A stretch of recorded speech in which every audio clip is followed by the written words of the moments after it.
and good morning, everyone. We are starting our webinar. Good morning, everybody. Welcome to the first of a series of virtual meetings hosted by the UK Department for International Trade, featuring UK companies. This morning, I'm pleased that our first company focuses on environmental and social issues. Clean growth is key to the UK industrial strategy. That means driving economic growth whilst reducing greenhouse gas emissions. And next year, we'll host COP26 in Glasgow. Mining, by some people, is a rather old-fashioned and polluting business. But we know that mined products are essential to clean growth. Batteries use traditional metals like copper, tin and nickel, as well as the rare earth and lithium that everyone talks about. Clean energy turbines and solar panels also need mined products. The computers that we've all relied on whilst we've been working at home during COVID need those mined products. So mining is fundamental, but we need to do it sustainably. We also need to make sure we engage society, that we gain social license to operate. There may be issues like the recent Narez spill, and they need to be dealt with responsibly. The UK has a long mining history. Tin and copper have been mined since the Bronze Age. High-quality coal powered the Industrial Revolution. And UK suppliers developed durable quality solutions to meet the needs of the domestic industry. Now most of those products are exported overseas, and UK companies have had to innovate and adapt to different countries in order to compete. As the UK evolved to a more service-led economy, mines closed, and the legacy of mining had to be dealt with. It was painful, and we learned a lot, and we'd like to share some of that to prevent you having to repeat the mistakes that we made, and to learn from the good practice that we've learned. As exploration restarts in Cornwall, Scotland, Northern Ireland, new and less invasive methods are being applied.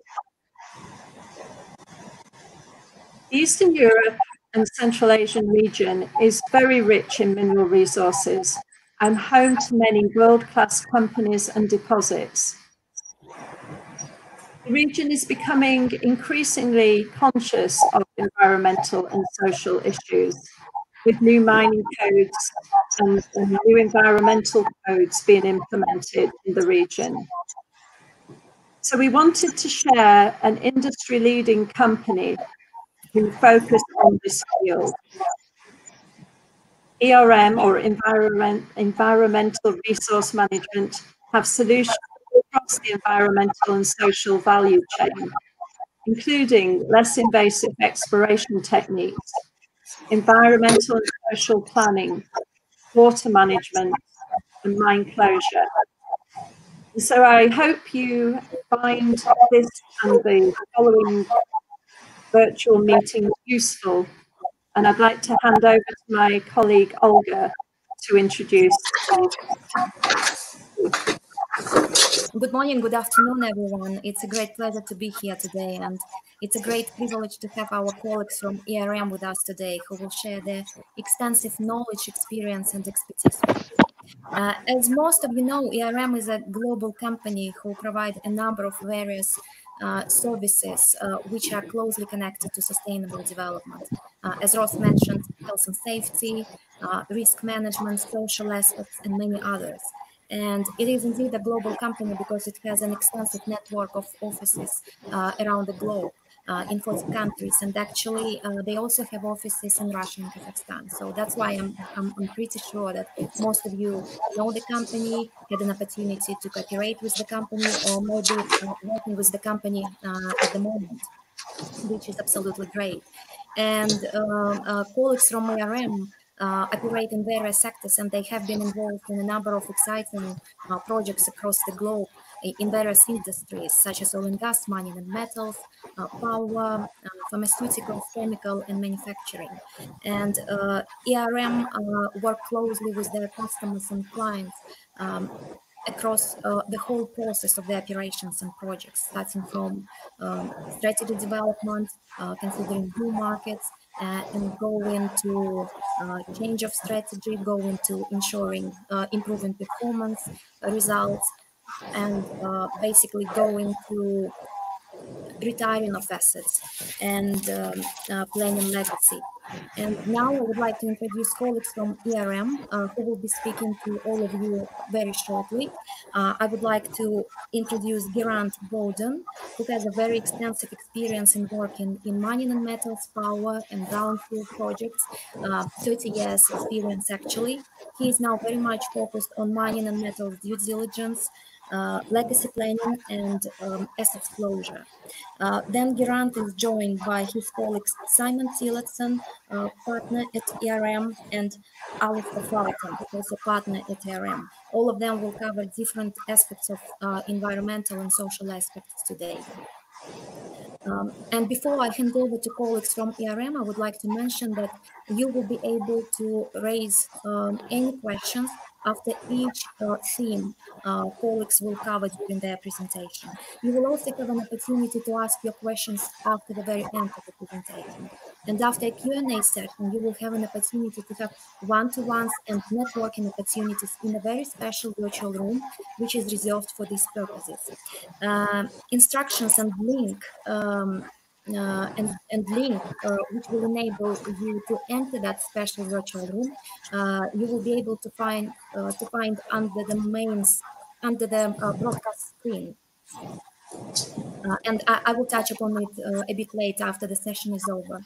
So thank you again for joining. And now I would like to hand over to Geraint and his colleagues to start their presentation. Thank you very much. Thank you, Olga. It's Geraint Bowden here. Good morning, good afternoon, good evening to everybody, wherever you may be in the world.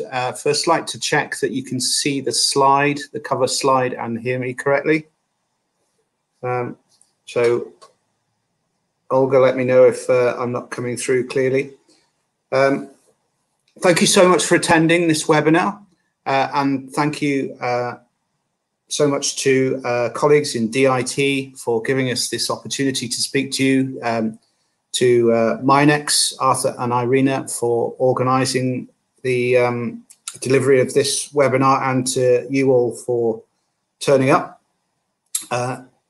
This is a presentation around ERM services in the environments and social space particularly, but also health and safety in the mining sector, as it best applies to the particular circumstances in the country of Kazakhstan and the surrounding region. So ERM offers services throughout the mine life cycle, from the earliest stages of prior to exploration even through to closure. This won't be a presentation about listing everything that ERM does. This is a presentation about things that we think are particularly interesting, innovative, and relevant to all of you. So we will cover technical topics around minimizing environmental and social risk, new techniques in the field of exploration, in operation, in environmental management, in tailings, and in closure. As Olga mentioned, my two colleagues, Simon Tillotson and Alistair Fullerton, will be doing most of the presentation actually. And also available on the webinar, we have my colleague Elena Amikanova from ERM Moscow, and also three colleagues from our new sister company, CSA Global, Graham Jeffries, Serik Urbinusnov, and Maxim Seredkin. So I'll just do 2 introductory slides and then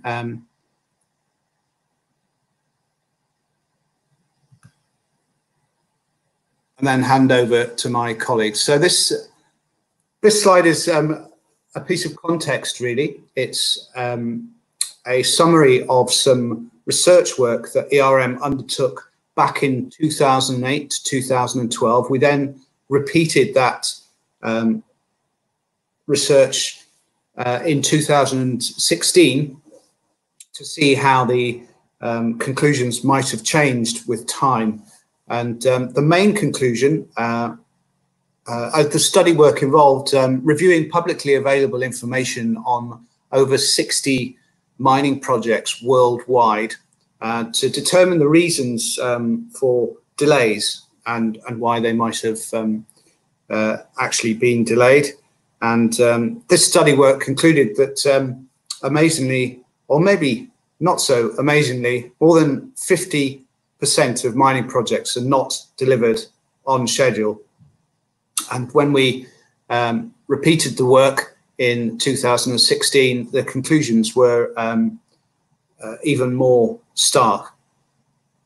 But probably the most interesting aspect and relevant to this session is that over half of the projects that were delayed cited environment and social issues as the primary reason for delay.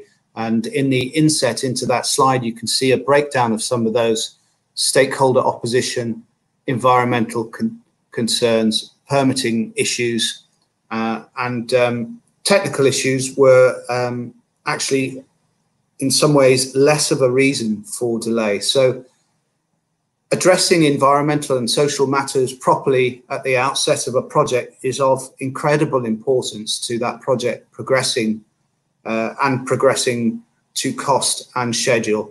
What our research revealed was that there are billions of dollars of our clients' money tied up in delays where projects haven't addressed these issues correctly. So this is why we are particularly passionate about the work that we do, and why we think it's so relevant to mining companies all over the world, not just in this region.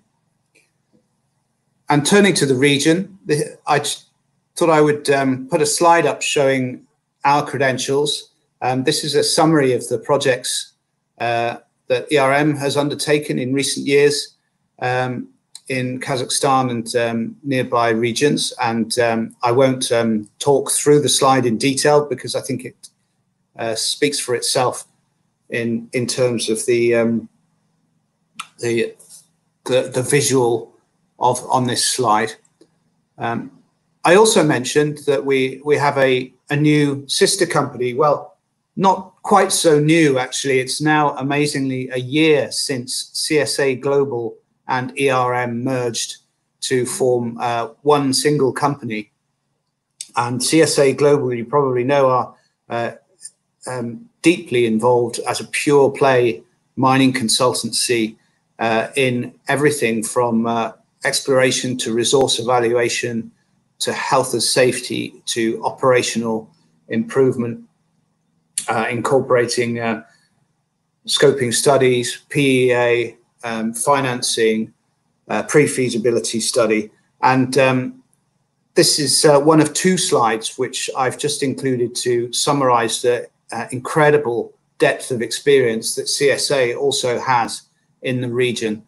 And we are in the process of integrating our branding so that in future this information will be presented as one, so that this is the next slide, which shows a further list of projects that CSA have been involved in, and I'm sure that many of the people on this webinar were also involved in those and will recognise the projects, the mining companies, and the great work that CSA undertook on these projects. So I'll just hand over to my colleague, Alistair Fulton, who'll give a very quick overview of social standards and risks associated with mining in the region, and then we'll go over to Simon Tillotson. So, Alistair. Thanks, Geraint. Hello, everyone. I'm Alistair Fulton, a partner at ERM, and my particular role at ERM is focused on working with miners and with banks and with government agencies, both in the region and internationally, on how do we make mining sustainable, and from the perspective of the banks, how do we manage environmental and social risk? We've already heard in the introduction that we're looking for sustainable mining, and Geraint has summarized some of the environmental and social risks, which not infrequently cause delays to projects and cause problems with financial institutions who want to invest in mining companies. I've worked in Kazakhstan for over 20 years, and investor interest in Kazakhstan has increased exponentially in that period. And so, we have the IFC, we have the Asian Development Bank, we have EBRD, all traditional investors. But now we have many private equity houses, we have many commercial banks, and we also have government export credit agencies like UKEF, which is the organization which provides finance for projects in other countries, including Kazakhstan. And all of these agencies are very actively looking at projects in your region, but they also have very strict sustainability standards. And one thing I would say to mining companies who are looking to attract international project finance, be it from a multilateral bank like EBRD, be it from an export credit agency like UKEF, or be it a commercial bank, these standards will apply. They are clear but onerous. And one of the things that is vital is that you have an advisor who can work with you on meeting those standards. And that includes helping with impact assessment studies, helping with management plans, helping with management systems, and who can talk to investors in their language, their risk management language, but who can also work with you on environmental and social performance issues. We have worked quite successfully in Kazakhstan on a number of financial transactions. We're involved in others at the present time. But one of the success factors, which is absolutely fundamental, is understanding lender risk management requirements on environmental and social issues, and also engaging early with lenders. Some other important issues are summarized in this slide, but I can't overemphasize early engagement, understanding the standards, and having an environmental and social advisor who can help you generate the deliverables which demonstrate to banks, financial institutions, that you have a systematic and robust approach to managing environmental and social risks.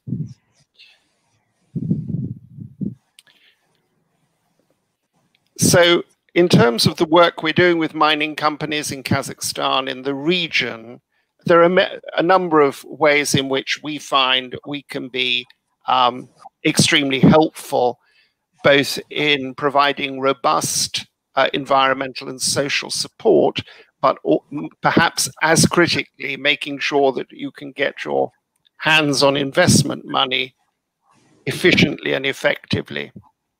So one of the things we encourage companies to do is to look at potential environmental and social red flags. So is your asset in or close to a designated protected area?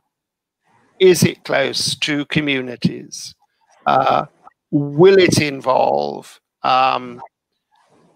extensive use of land which is currently used for another use, for instance, agriculture? Will it involve use of water from scarce areas where water is a scarce natural resource? These red flags are not things which need to stop a project, but they are all things which you need to think about early and which financial institutions place a very high price on. If you have to move a community of 2,000 people, the banks will want to know why can't you move? Is this really necessary? How do you propose to do it, and over what period of time? Another thing which banks look for is that the environmental and social work is integrated into the design and development of the project. It isn't just an afterthought. Too often we see cases where impact assessments have been produced, but they actually don't really relate to the design very closely. Dealing with stakeholders, communities, government agencies, NGOs is fundamental. Proof of effective engagement, of information sharing, of disclosure of information is fundamental to getting hold of the money. And then last but not least, for banks and finance houses, the environmental and social management system is actually far more important than the impact assessment. The impact assessment is for permitting purposes and for describing and assessing impacts, but it is the management system which demonstrates that you, company X, have a systematic and robust way of managing risk going forward. That is the key. And again, we see many projects which don't have a robust, systematic, transparent ESMS, and that can certainly delay finance quite considerably. So we are happy to work with companies on every aspect of environmental and social performance and dealing with the risk management requirements of financial investors. Thank you very much.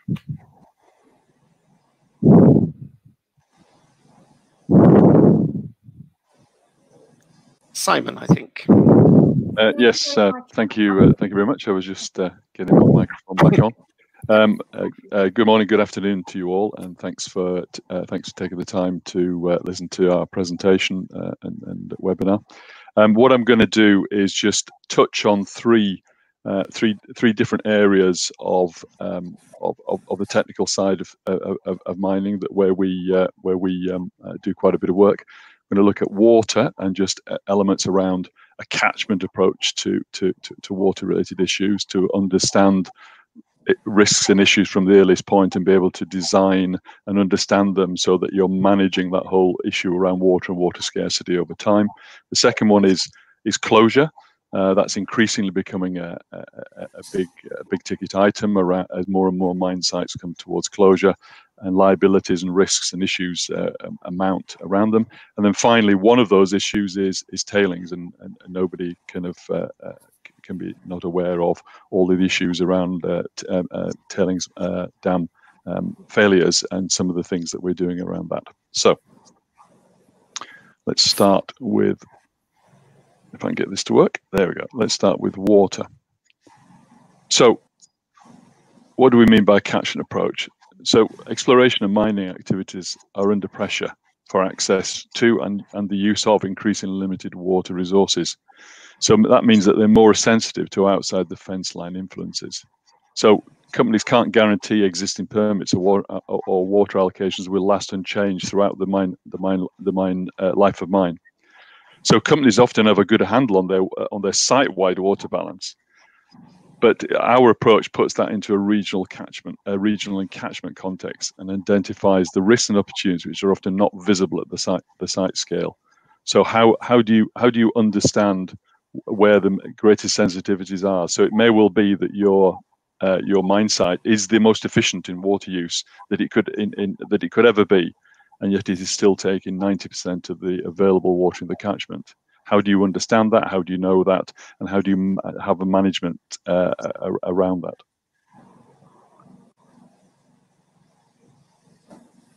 So we use this approach from its earliest stages, and an early application of it is to exploration. We have a tool, an approach called CSET, Catchment Scale Exploration Tool. And this looks at geochemical data from springs, from groundwater wells or stream water, and we look to identify the geochemical signatures of mineral deposits. So water falls from the sky, it goes into the ground, and it will at some point pass through a resource, and it will pick up elements from that resource so that we can geochemically identify that signature. And once you've found that water with that signature, which is equivalent to a copper porphyry or whatever you're looking for, you can then say, where did that water come from? And use a catchment scale approach, a very simplistic catchment scale approach, to understand where that water came from and backtrack along. So on the next slide. So this is an example from a blind porphyry at about 400 meters depth with post-mineralization cover. What we did here is we took samples from springs and groundwater wells in the area around it, and used and identified the signal for the copper porphyry, and then backtracked those signals to the specific area. So we successfully identified a mineralization, and new targets were drilled, and mineralization was found. So it's a very useful technique. If I just go on to the next slide.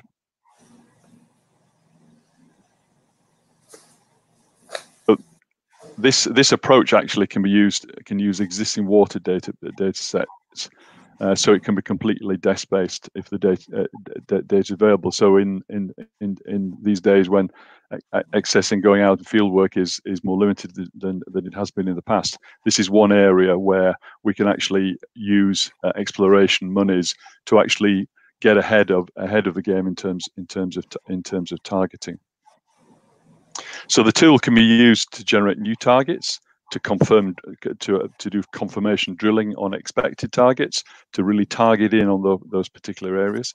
It can investigate resource extensions in a brownfield setting, and it can also be used either in due diligence or before a concession surrendered, just to check that either the conditions are prevalent for the right resources, or that you haven't missed anything using all the other techniques. This method isn't a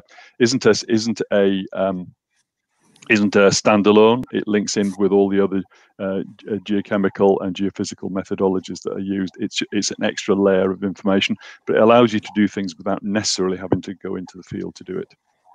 So, and the catchment modeling element of it can be a useful basis to build on for later stages. So you can, if you've set it up for your exploration and it moves to pre-feasibility, feasibility, and onwards, you can look at it to look at water supply constraints for the basis of an ESHA baseline, and also to support for a support in mine design.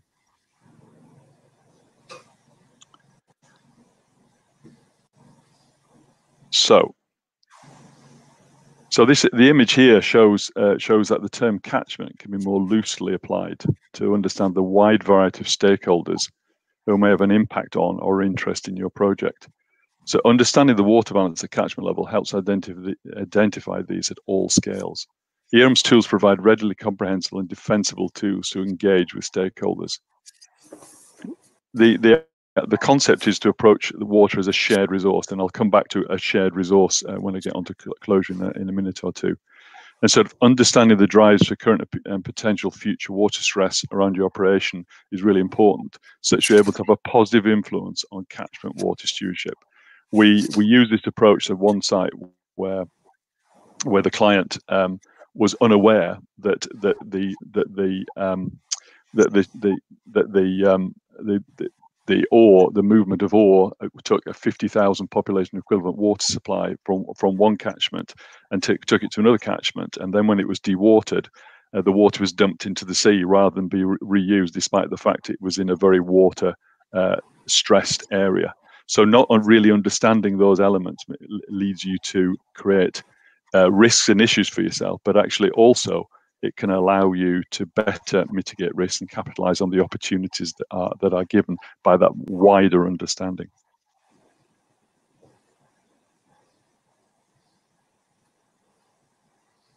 So this is a case study that we have, and our simple catchment groundwater model was put together with existing data. No additional drilling and no testing were required.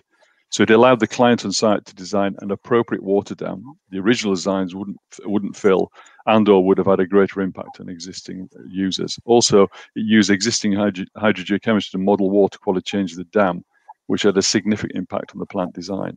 So the water balance was created, which identified a better and more sustainable, effective water withdrawal strategy, leading to the first seasonal abstraction permit in Brazil. So without the understanding of the wider permit and how the site and the mining fit within it, it was going to be very difficult to achieve what was ultimately achieved. So closure.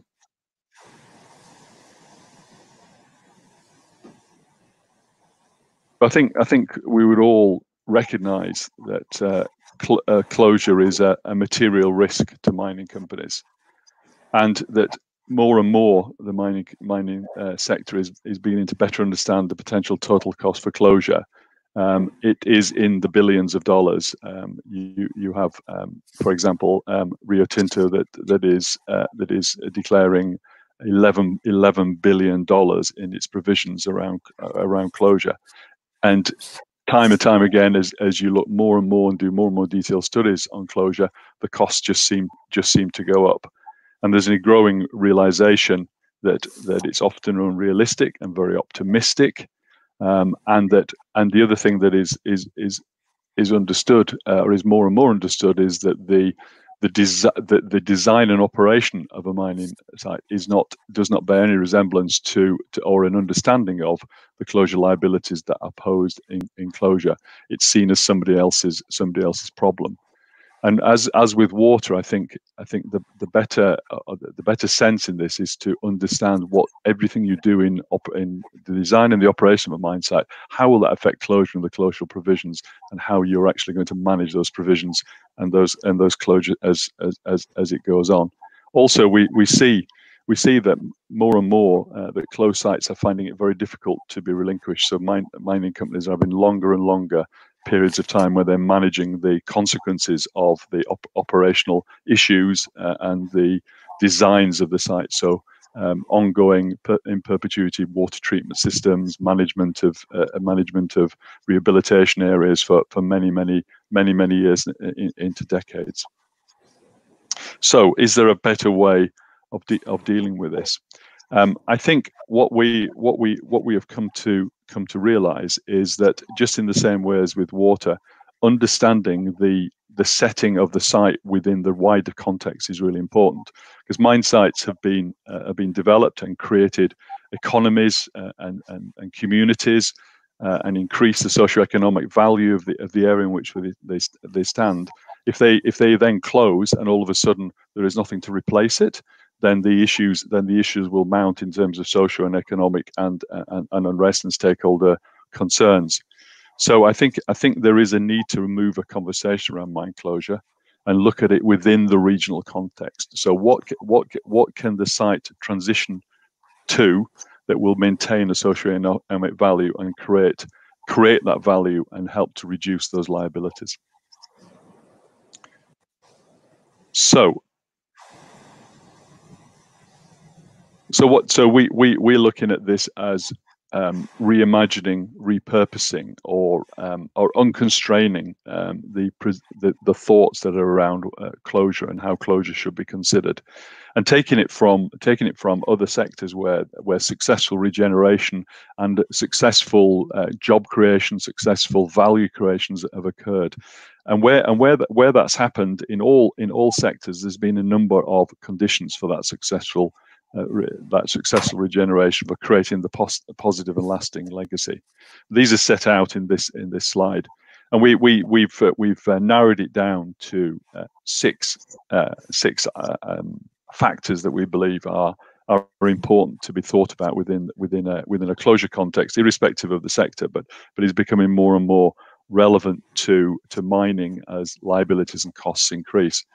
And those are making sure that you've got a very clear and robust post-mining vision, understanding the local context, so the local environment, social and economic conditions, and that what you're doing and your vision you have is backed by and supported by local stakeholders. What's also really important is a liability protection. So what mechanisms, both financial and legal, do you have which allows you to make sure that the vision and the solutions are shared amongst many people, and that the mining company alone isn't responsible for everything. There's also got to be leadership, and all the successful ones have been seen to be a single person, has been a person that everything has coalesced around, who is credible and collaborative with all stakeholders. What's really also important is effective funding, and that funding doesn't have to be, as Alistair said earlier, it doesn't have to be just from the mining company itself. It can be brought much wider funding from local, from regional, from international funders. And also there needs to be a measurable outcome. So what is it you're trying to get to, and can you measure against it? And can you look at sustainable design, sustainable metrics that you can look against, so you can see that you're getting to your objectives. So some of the things that we have here that we think underpins a sort of the reimagining of closure. So not just take it back to what it used to be and grass it over, but actually create a vibrant, ongoing economy that's post mining. So they're all listed out. I'm not going to just read them out, but I think the two or three things to really remember is that the boundaries of mine closure extend beyond the fence line and include the region with its mining. And the lands and infrastructure used for mining may provide future value for the company for other land users. So don't just rip them up and take them away and just regrass it. Look at what opportunities there are, particularly in today's world with renewables, solar, wind, hydrogen. A lot of things that could be taken and make the value and the shared value of the future to be as important as possible. Okay, that's closure. One final comment I would have is focusing the study requirements. We do a lot of work where we look at the understanding where the greatest risks and greatest uncertainties are, and we use financial modeling techniques to do that. And it's not just getting a cost of closure or a cost of anything, it's understanding what the variables across each of the things that make up the cost are, and also understanding where the greatest uncertainties are. So we do modeling where we look at we focus on the uncertainties, and this image here, the yellow bars that you can see on the right hand side show the ones with the greatest uncertainty. So for example, we did some work for a nuclear facility that was decommissioning, and a lot of time and effort in the costing was done on rates of people over time, because there are 120 years of operations at decommissioning. And what we found when we used this approach was that actually it was irrelevant what the different rates of people's time were. What was the most important element was how much aluminium was contaminated. So instead of focusing huge amounts of time and effort on understanding people and roles and rates, it was more important to really get to the bottom of how much steel or aluminium it was contaminated, because that's where the major into the billions of dollars of uncertainties were. So that's a technique we use. I just wanted to briefly mention that. So the last topic I wanted to just come to was Tailings.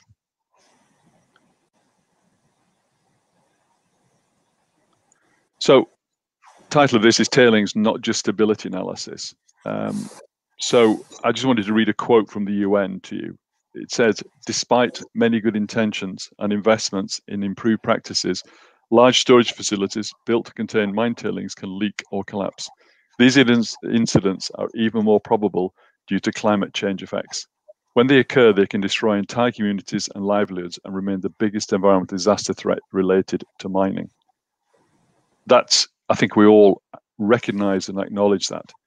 But I think what and the Church of England Disclosure Initiative has really continued to drive that home. But what we come across a lot is that the focus on dam management is on engineering. It's all about we have good engineers. It's not going to fail. We're going to add engineering support measures to make sure it doesn't fail. But that's not the full story. Engineering is not the ultimate answer. You know, redesigning tailings dams, going from wet stacking to dry stacking, looking at where you place those facilities are all important. When we did a study of 11 major dam failures between 2006 and 2016, and it showed that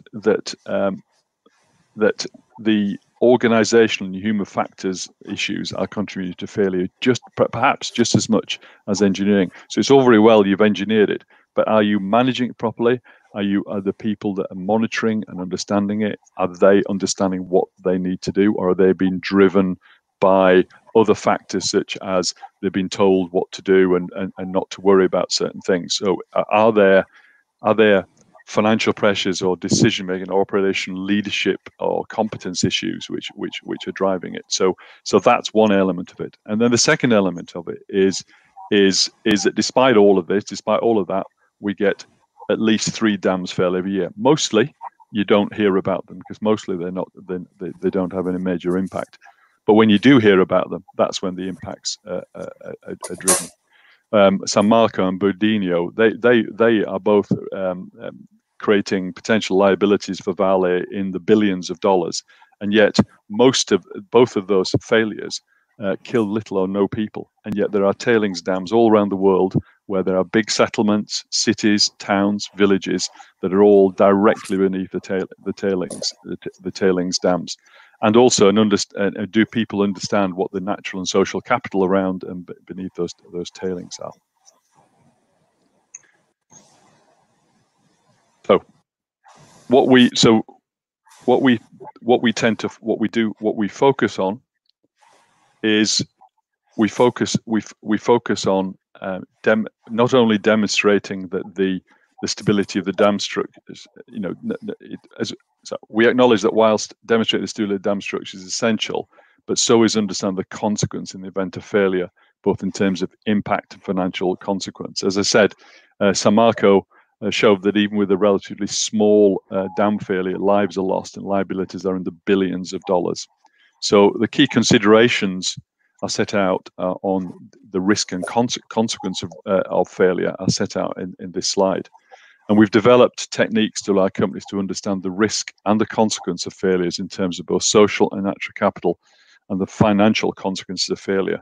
So we believe that only by understanding this, as well as the other elements that I talked about earlier, can a mining company demonstrate to stakeholders, investors, that the risks are understood and effectively managed. So my parting word is that relying on engineering is not enough. Understanding the consequences of failure and being able to demonstrate that you have understood that and done everything is possible to mitigate and minimize that risk is really important. And it will become more and more under pressure. Investors in particular and stakeholders will create more and more pressure around this piece. So a full understanding of the situation is really important. I think that's the last slide, Garrett. Very good. Thank you, Simon. Thank you, Alistair. So I believe that there's facility for attendees to pose questions in a Q&A session. And Arthur and Irina, are you on the line? as to take those questions, or Olga? So, gentlemen, there are no questions at the moment. I think we can continue if you want to speak about something else. So I believe you've covered everything. Well, yes, we haven't covered everything, but we've covered what we were going to cover. Yeah, so just to emphasize that ERM and CSA Global cover a full range of services across the mining life cycle. So what we've done here is focus on the key issues that we think are particularly relevant.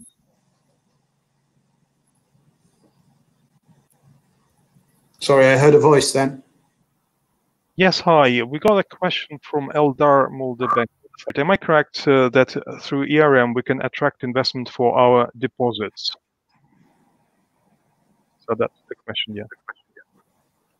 Okay, if I could ask Alistair to answer that question in the context of the finance points that he was making. Yeah, happy to. We can certainly, and we do, help mining companies position their assets in a positive way for presentation to investors, whether that's via assisting with impact assessment processes, whether that's in designing management plans and management systems. So one of the services we do provide is helping companies develop bankable products and documents for their engagement with funds and banks. And having that documentation in place, or at least having a proposal for what you intend to do about environmental and social performance, is very important at the initial stages of discussions with banks, because they all have, or the vast majority of banks from whom you would obtain finance, now have what they call ESG requirements, environmental and social governance requirements, and they will start asking questions about environmental and social performance right at the beginning of your discussions with them. Thank you, Alistair. Yes, so we call the service Fitness for Finance, and we can very rapidly assess a project to determine how well it aligns with the investor expectations, and if it doesn't align, what work needs to be done. And I mean, if you engage, if you identify potential sources of finance early on, it is very important to establish a relationship, and then ERM can help you in progressively meeting the requirements of the bank as your design for the asset goes forward. The banks like to be involved early, and as Geraint's just said, demonstrating a fit for finance process, saying, well, we've already been thinking about your requirements, is a very positive signal to any investor.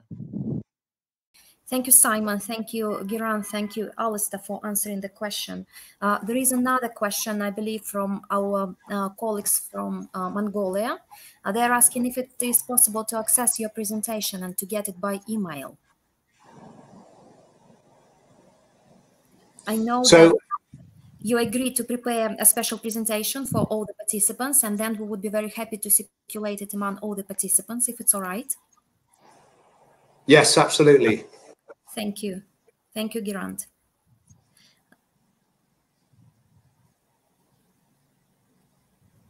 There is also a question about availability of the recording of the webinar.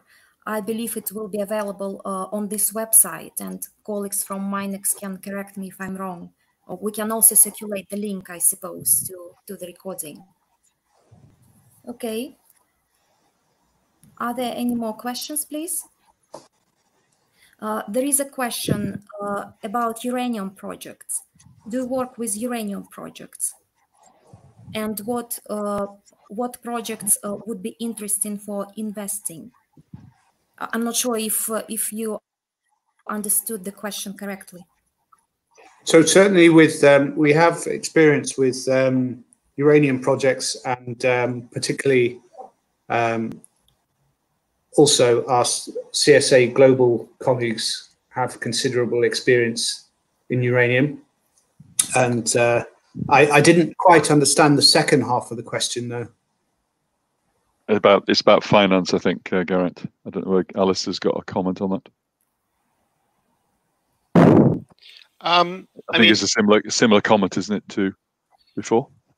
Yeah, I think we have worked on uranium projects. We are advising banks on uranium mines, both new and indeed in operation. So uranium is a mineral that finance is still available for. There is no negative attitude towards uranium mines. Clearly, they raise specific issues, and end use of the mineral is an important topic. But there is, certainly in our experience, financial institutions are interested in uranium assets, and that there are protocols around what a bank will invest in, but those do not exclude uranium.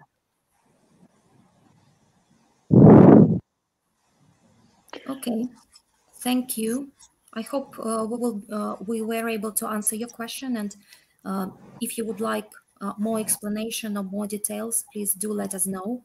There is another question from. The question is about the new environmental code of Kazakhstan, and the question is: to what extent do you think a new ecology code of Kazakhstan will change the attitude of mining companies towards the mine closure?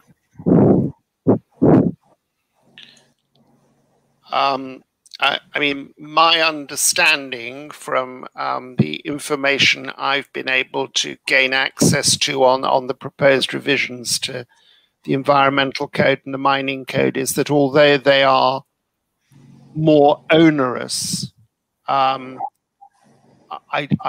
don't think that they should present unsurmountable or insurmountable problems for mine closure. In ERM's experience, certainly from a financing point of view, there is a clear understanding that mine cleosure needs to be carefully planned for. There needs to be a clear philosophy, and that national requirements should be met. But my understanding as an outsider is that the proposed changes both to the mining code and the environment code do not change the fundamental requirements for mine closure or make them unrealistic in terms of the amount of funding that would need to be set aside by the mining company to carry out effective closure.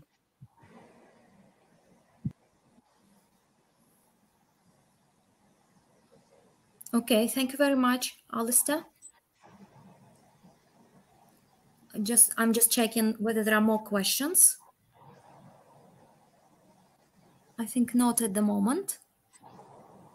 Okay, ladies and gentlemen, please feel free to ask any questions, because we're coming to an end of our session today. So you have a chance and opportunity to ask your last question Good morning, Olga. Again, this is Arthur. So we've got more questions streaming from our website. So there's a few questions regarding the investment in uranium industry. I don't know whether you have already been able to cover it. I think the last one I saw, I think Alistair has covered it. I hope he has anyway. Yes, I haven't seen any more questions come through. Okay, great. It's a wrap. Thank you very much. If there's going to be more questions, we'll be collecting them and sending them to speakers. Great. Thank you. Thank you, Arthur.